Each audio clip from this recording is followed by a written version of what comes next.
What's up, grilling fanatics?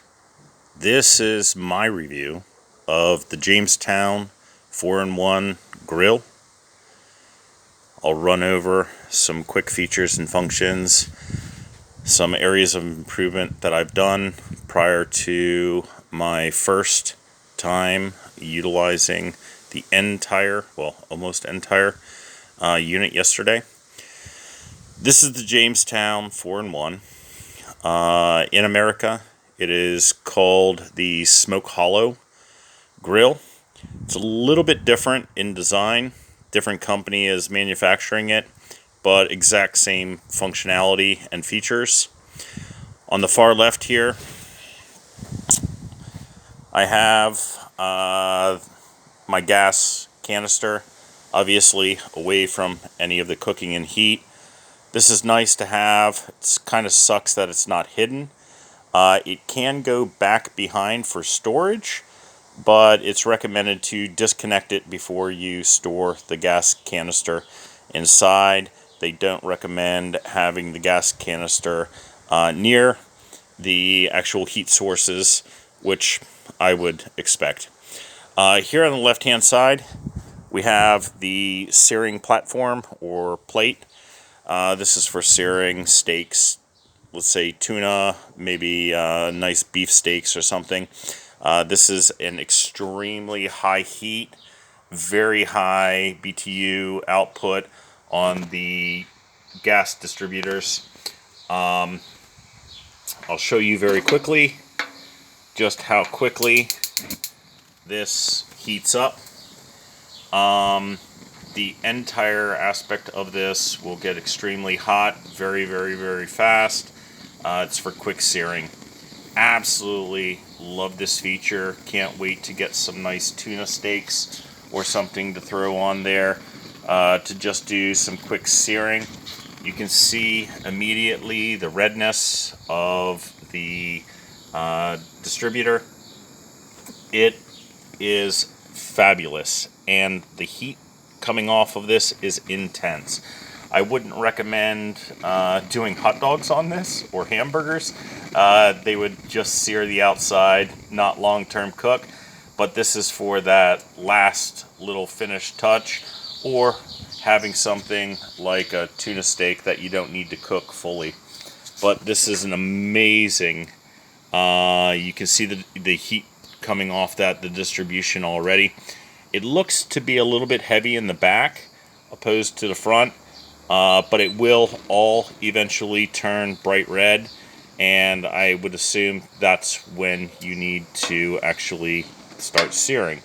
Now I have seasoned the iron grills on here, rubbed some bacon fat all over these, and then grilled them or had them in my gas grill for about 2 hours at roughly 250 degrees Celsius, which is almost 500 Fahrenheit.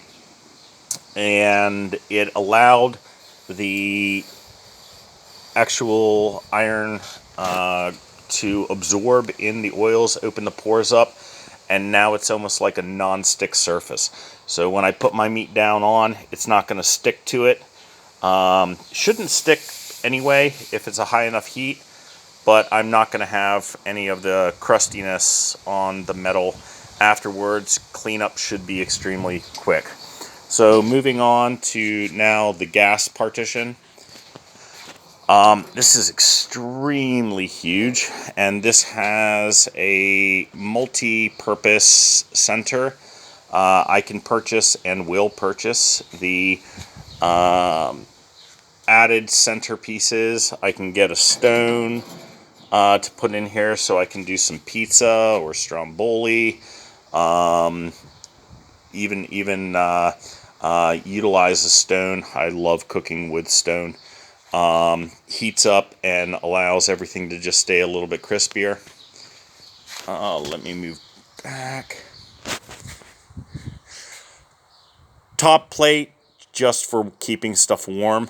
I wouldn't recommend cooking anything on the top plate because it looks like it would be extremely hard to clean. So I use trays up in there. I have some cooking trays. I did some veggies on there last night, some zucchini, mushrooms with onions. They were in trays, so it didn't, leak out, make a mess or anything like that. But it looks like it'd be an awesome place to do some, like, let's say, buttered buns for hamburgers. We'll see. We'll see. But I'm looking forward to the grill partition. I believe that I can even, when remove the centerpiece, throw my wok down into there, and I can do some Chinese grilling. There's several different pieces that can be purchased separately. Obviously, it doesn't come with that, but it does give you the option right away. It's not just a solid grill, so I didn't have to purchase additional iron slats. Came like this. The knobs are plastic. Not a big fan of this because they're a little bit wiggly and all that. Would have been really nice to have better knobs put on there. I really hope that I don't get any type of pitting on the plastic and that it doesn't wear. But these are things that can be replaced, or I may design something on, from metal to go there instead of these plastic knobs. But everything is very solid. The starter is actually really good. Starting everything is so easy. Right now, currently, all 3 burners are going.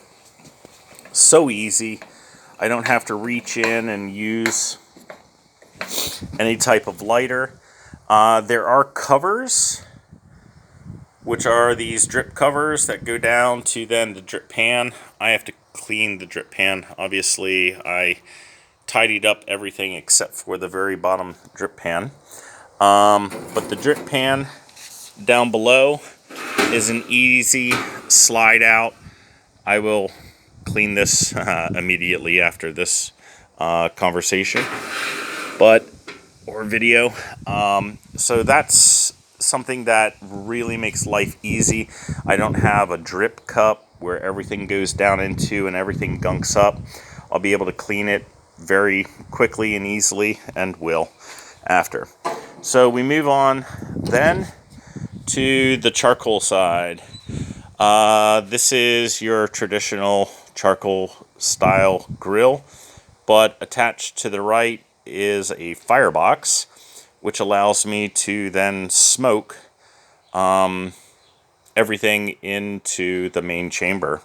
Now I've added these bungee cords both to the smoker box and to the charcoal side to keep the lid closed. And the reason being is when they shipped it, they did not include this. This is a typical seal for fireplaces. When you have a fireplace, or not a fireplace, but actually a fireplace.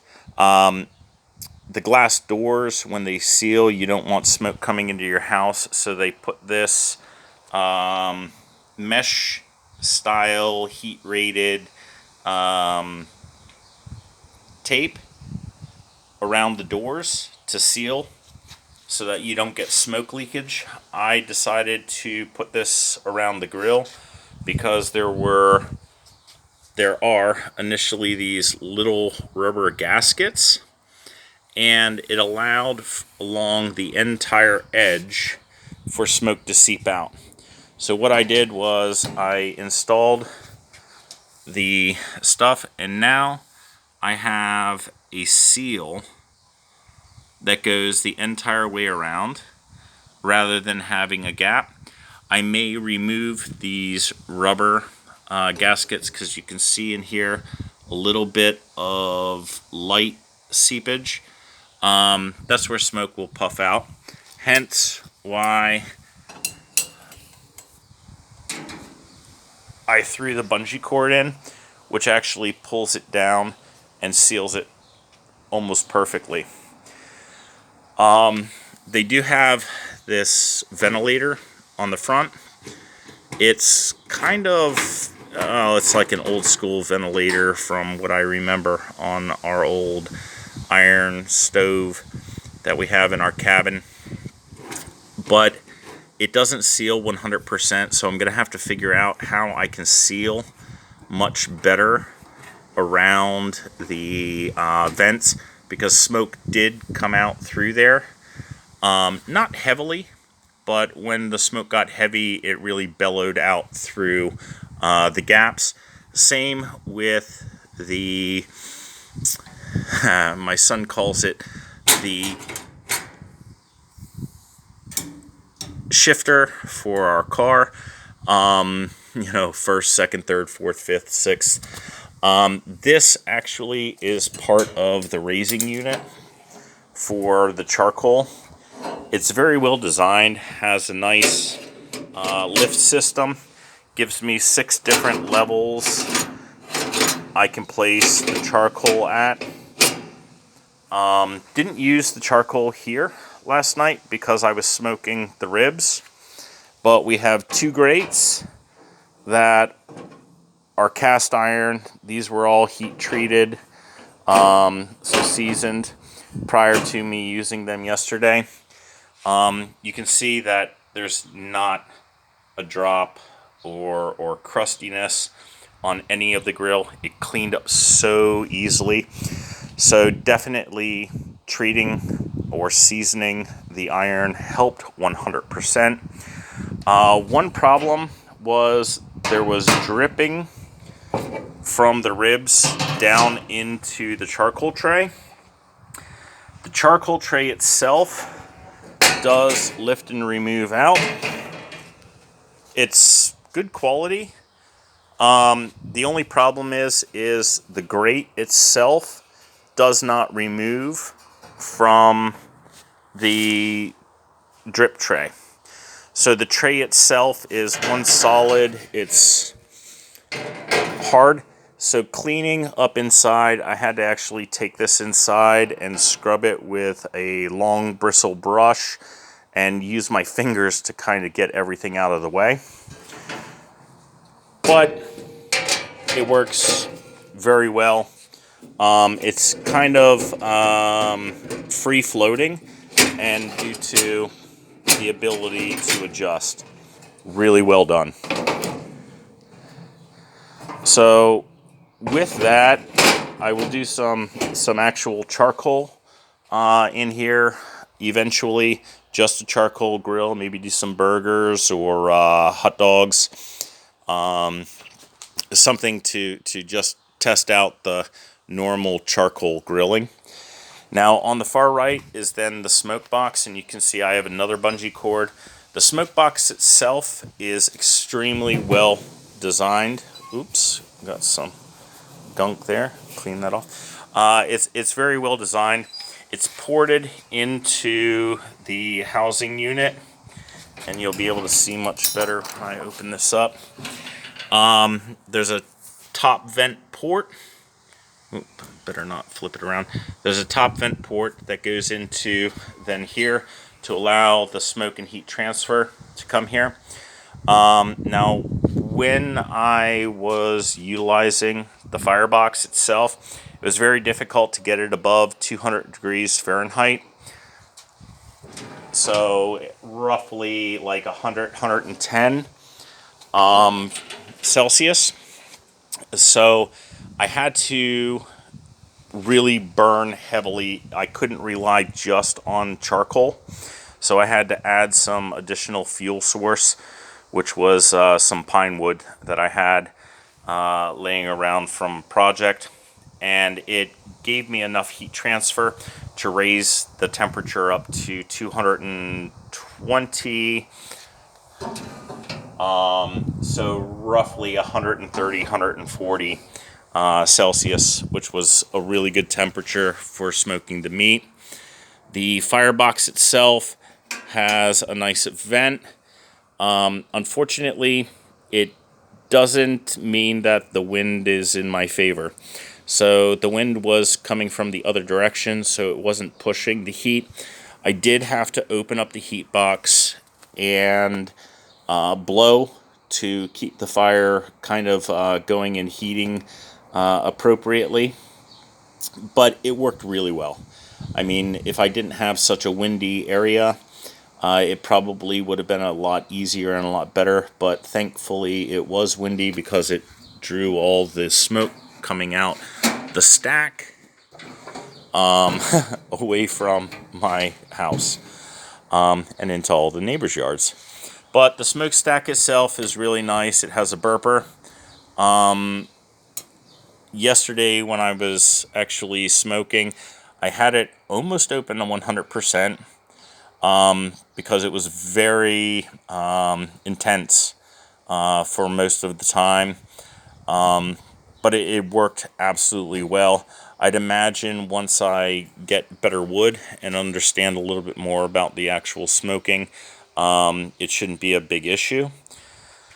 Now down to the storage area, I have my heavy-duty aluminum foil. Fits in really good into this. This is something that the American version of this, the Smoke Hollow 4-in-1 grill, doesn't have. So I have an area for my heavy-duty cooking aluminum foil. My hickory wood chips, I got these from Weber. These are chunks, and I'm thinking that I'm going to enjoy the chunks a lot better. I will soak them a day prior so that they absorb some water into them, so it gives me more smoke and still retains the flavor of the hickory, because dry wood just burns and it smokes. The smoke bellows too fast and it'll burn out and it'll just become another heat source. I don't want another heat source. I want the flavor. Yesterday I used this Weber pork smoking blend. It's something I tried, but these are little wood chips, and I think it'd be better in a smoke box canister rather than just thrown onto the fire. I did soak the pork smoke blend in water just to give it, let's say, some body before I put it on the fire, and it gave it really, really nice smoke. Then I have my fire starters. That's for the charcoal. I did use premium lump charcoal rather than the briquettes yesterday. This was actually a pretty good bargain buy on the entire big huge bag, but it fits nicely now because I used a good quarter of it yesterday, so it fits under. Really nice features with where I can tuck everything. One thing I don't have are the little hanging hooks, so I think I'm gonna go out and buy some hooks and maybe drill into the smoke box with something and put some hooks for my scrub brush and everything else and all my tools that I use when I cook. But guys, I have been utilizing a small little gas grill for way too long, and stepping up to this has just changed my cooking abilities, and I'm really looking forward to doing many, many more things. I'll post every once in a while. This is my first video ever, so sorry if I rambled on. Enjoy. Hope you enjoyed this 20-minute little session with me on the Jamestown 4-in-1 gas grill. Thank you.